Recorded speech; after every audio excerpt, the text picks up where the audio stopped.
Hey guys, it's Joshua Reviews, and well, it's still Christmas month, so gotta be talking about Christmas movies, of course. Okay.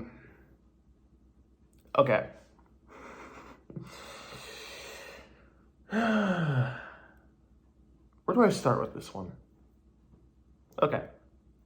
So ever since the dawn of time, or 1984 to be exact, I think that's when it came out. Silent Night, Deadly Night. Everyone knows it. It's famous. It's one of the most famous slashers of all time, if not like one of the better slasher films out there. So obviously there was a lot of copycats. Obviously you have movies that were made before then, like Christmas Evil and one of the segments from Tales of the Crypt, I believe. And then after that, you got the sequel, which is one of the worst films ever made, but it's one of those, it's so bad it's good films.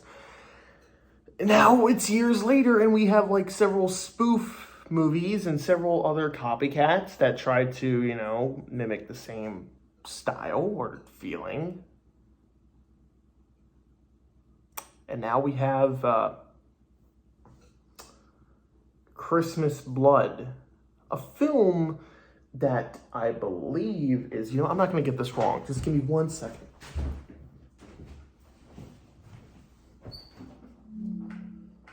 Just 1 second, guys. It is a Norwegian film, I believe. I think it's Norwegian. Norwegian. So it is a Norwegian film, which means it is not American, but who gives a shit? So I was a little hesitant to check this out because from what I heard, it was extremely violent, but I'm a fan of Terrifier, so I had to check it out. So it's essentially about this group of women. This group of women are having this party at one of their friends' house. And they're like spending, Christmas weekend there, and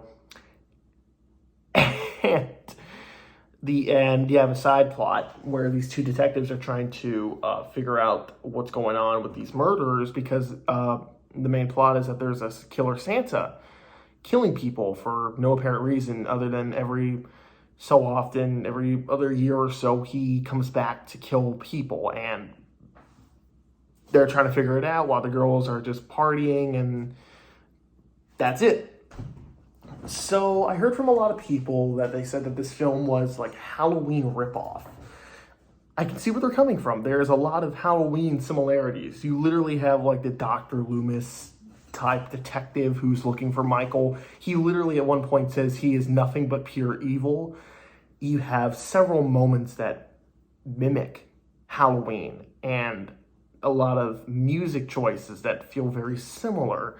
The opening, I'd argue, is very similar to the Halloween opening.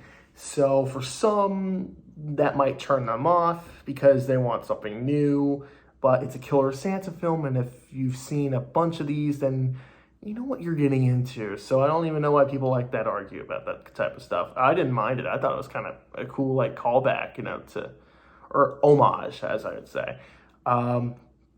But how was the movie? It's okay. It's okay. It's very... Okay, let me get this straight. It is very... You know what? I'll save that part for later. So...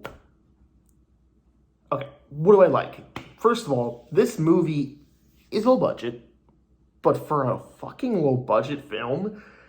And I'm going to assume it wasn't like low budget, you know what I mean? Like probably like somewhere like in the 100,000s range, maybe $1 million. I have to look it up, but I don't know.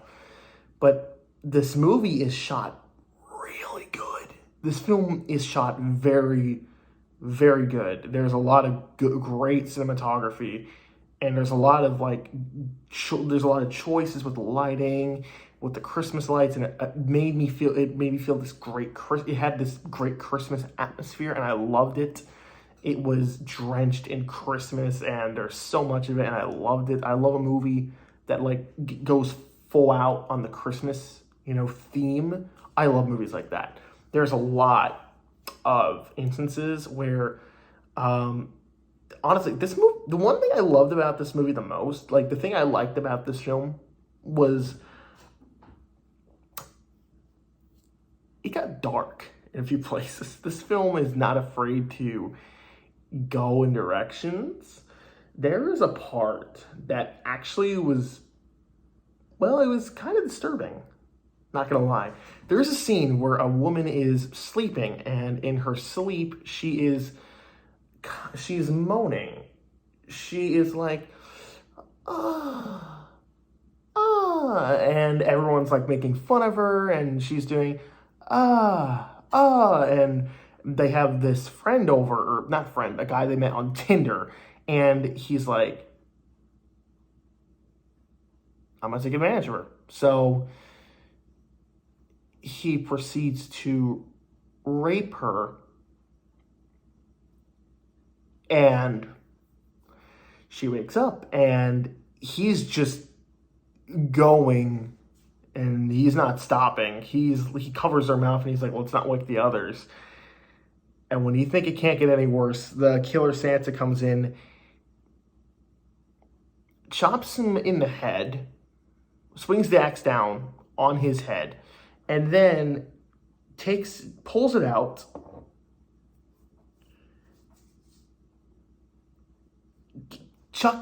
not chucks the axe, but in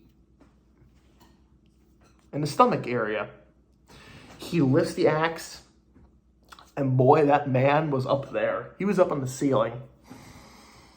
And then the girl is covered in blood, and he takes the axe, and because she's kind of naked down on her bottom part,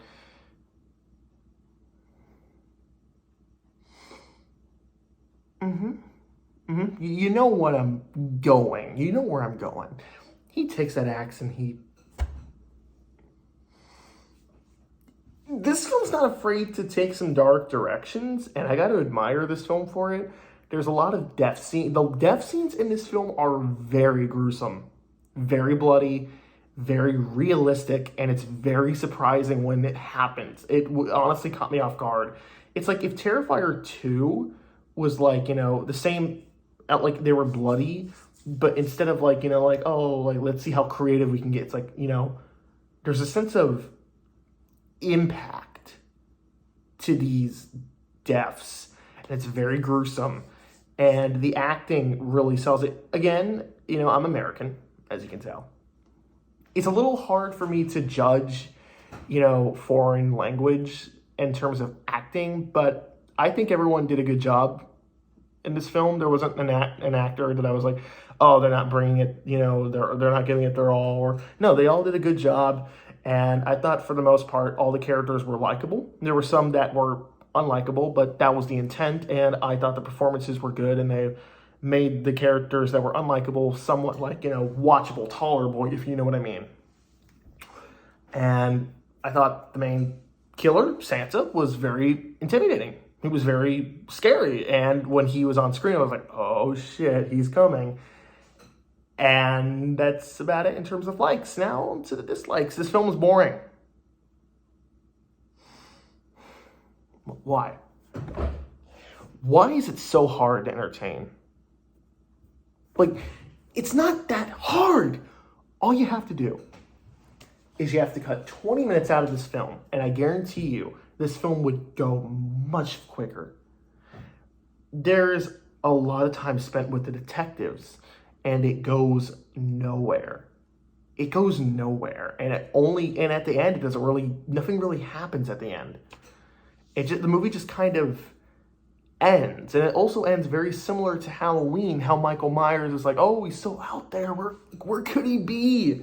But in this film, it doesn't really have that impact, It's more just like, oh, hey, look, we're doing the Halloween thing, cool. I gotta admit, it was a little disappointing, but like most of the film is just the detectives like looking for this guy, and it doesn't go anywhere. They don't find any revolutionary like clues or stuff that would, tell them where he could be. You know, it just kind of, you know, they kind of, it's just, it goes nowhere. And I was like, at some parts I'd skip because I'd be like, okay, when is this gonna get somewhere, you know? And another thing, well, I like the characters, once again, a lot like a lot of it's filler. A lot of it's just them dancing, drinking, getting to know each other, which is fine. You know, most of it I enjoyed. Like I said, most of the characters were likable. The ones that you don't like, you don't like.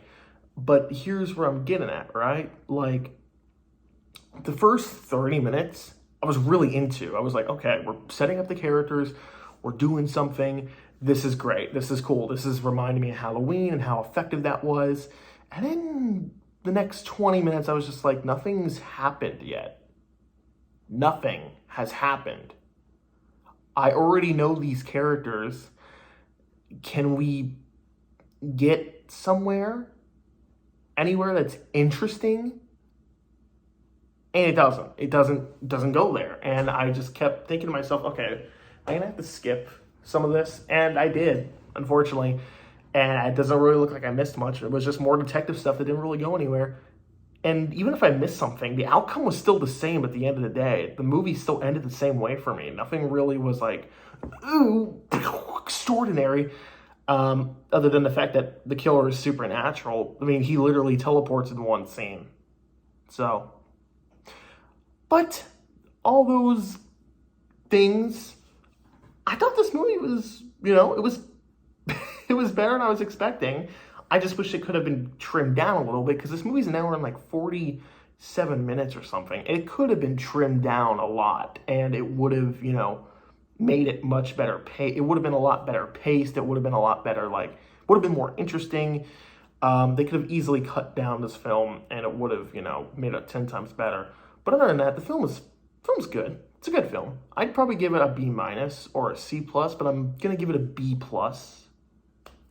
B-. I don't know why I said B. I'm going to give it a B-, okay? I'm giving it a B-. This movie is good, but it does have some moments where it does slow down. But for some people, I know they'll probably enjoy it or they won't mind it. So that's what I'm going to do.